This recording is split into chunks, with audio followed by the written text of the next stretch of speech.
Before continuing, please note that the following video contains manga spoilers for all Attack on Titan chapters, including the recently released chapter 131.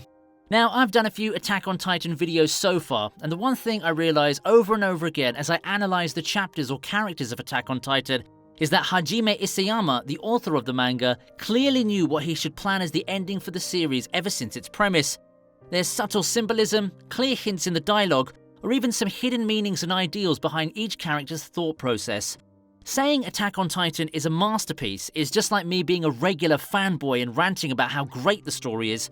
So today I'm going to talk about the recently released chapter 131, and I'm finally going to speak on how the manga takes another massive step forwards, pun intended there, with its themes, setting, and most of all, its protagonist, Eren Yeager.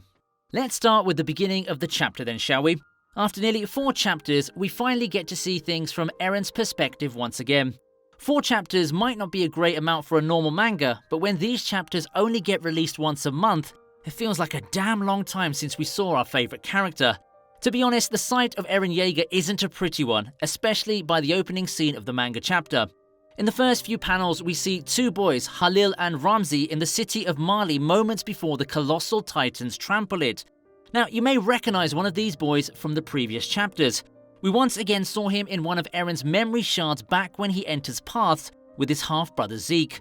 By looking at Eren's memory, it's obvious that this boy was a huge influence on Eren, despite what he was about to do. Moments later, we're cured of the mystery as we finally realize that Eren saw himself killing these boys through Paths. We also see him doing one of his quiet monologues as he argues whether or not to proceed with his plan.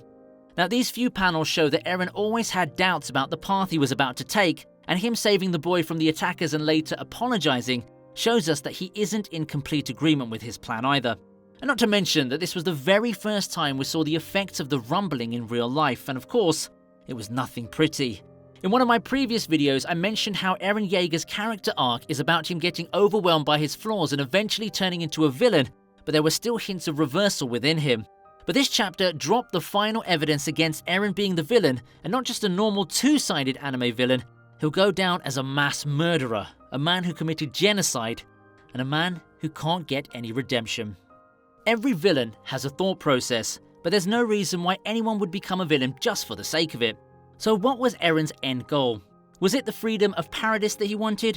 Was it the anger hidden deep within him for being forced to hide inside the walls throughout his childhood? Or was the death of his mother the only trigger for him to turn onto a path of evil?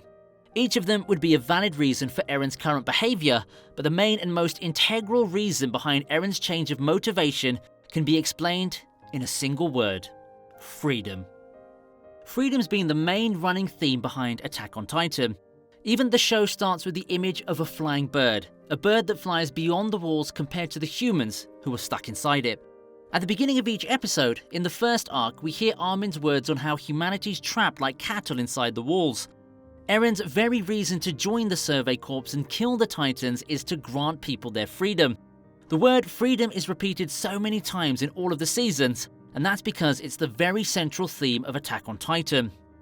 Over the course of the story, the theme of freedom is explored in many ways. There's the overall desire of every human being inside the wall to move out of the cursed walls.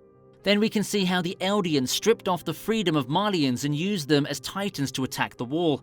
There's even the stolen freedom of 3 children, Annie, Reiner, and Berthold, who were forced to attack the people inside. This stole away their childhood, their freedom, until they were nothing but slaves to the Malian government.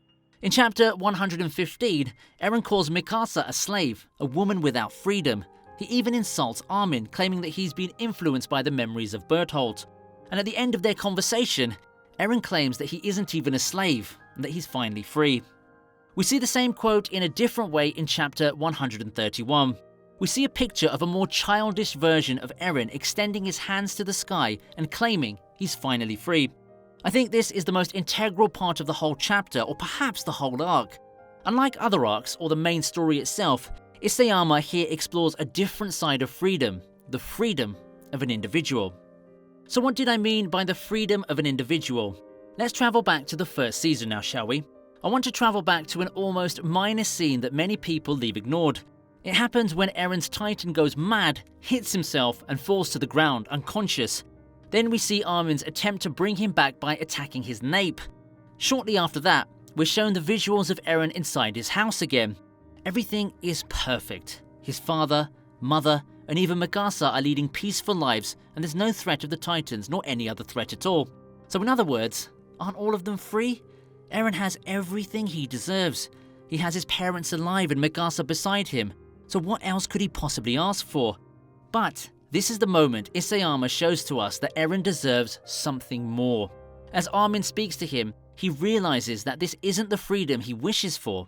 Sure, you can call it some drama added between the tension, or it's just some scene that showed how Eren should recover from his dream and move on, but I personally believe that Isayama wanted to show Eren's true motivations, the true freedom he wanted.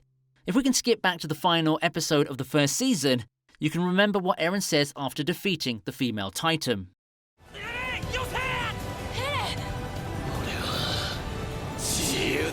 From the very beginning of the anime, you can see that Eren doesn't have his own free will. In the beginning, he's controlled by his mother, and then after the catastrophe of Shiganshina, he worked under military commanders doing whatever they needed. Remember when the female Titan attacked the Levi squad and Eren was given a choice to turn back and attack or to follow them? He heeded Levi's words and did so because he believed that Erwin had a plan. Even after that, he stayed under the command of others. And let me ask you, can you point to one moment in Season 1 or 2 where Eren acted from his own free will without being commanded by others? This is why he claimed he was free when he finally overpowered the female Titan.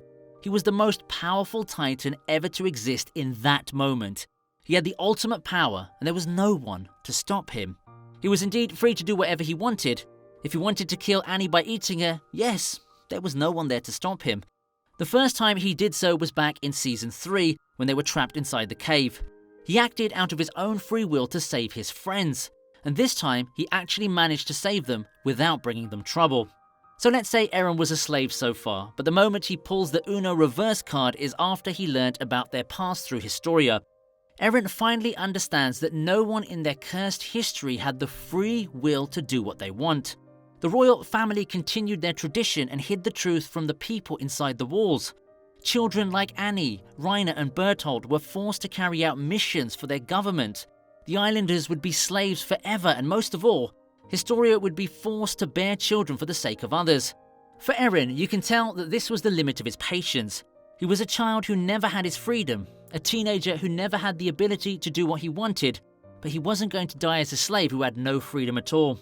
If he wanted to destroy the world, he would finally do it without hesitation. Many people tried to interpret that Eren was trying to join the two nations by becoming the final villain, or perhaps he was doing all of this for the sake of the world, but in truth, he was doing it all for himself. I think this would also be a great time to finalize 2 points I made in my previous videos. In one of my previous videos, I mentioned how Eren Yeager is a man succumbing to his flaws and how he would be the final villain, and this chapter was proof enough of this. And also in my very first Attack on Titan video, I remember I mentioned how morality is affected by perspective, and to prove that, you only have to look at just one panel. In this panel, you can see how Eren glances at Armin to tell him that he's finally achieved the freedom they want, but Armin only looks skeptical. That's because Eren's morality and Armin's morality are far different at this point. In Armin's eyes, even though he very much wishes to ignore it, Eren is a mass murderer, but from Eren's perspective, he's just a man who achieved freedom. So that's my take on the recent chapter, and as usual, all criticisms and any other debating thoughts are always welcome. And judging by the path Attack on Titan's heading on, we can expect the final chapter to come out soon, which means we'll be getting answers to the remaining questions, such as the father of Historia's child, or what happened to Zeke Yeager pretty soon. Don't forget to subscribe to the channel and hit the bell notification to be updated. I plan on breaking down any important chapters that are being released in the future, so make sure to check them out as well. That's it for today, Attack on Titan fans, and I'll see you in the next video.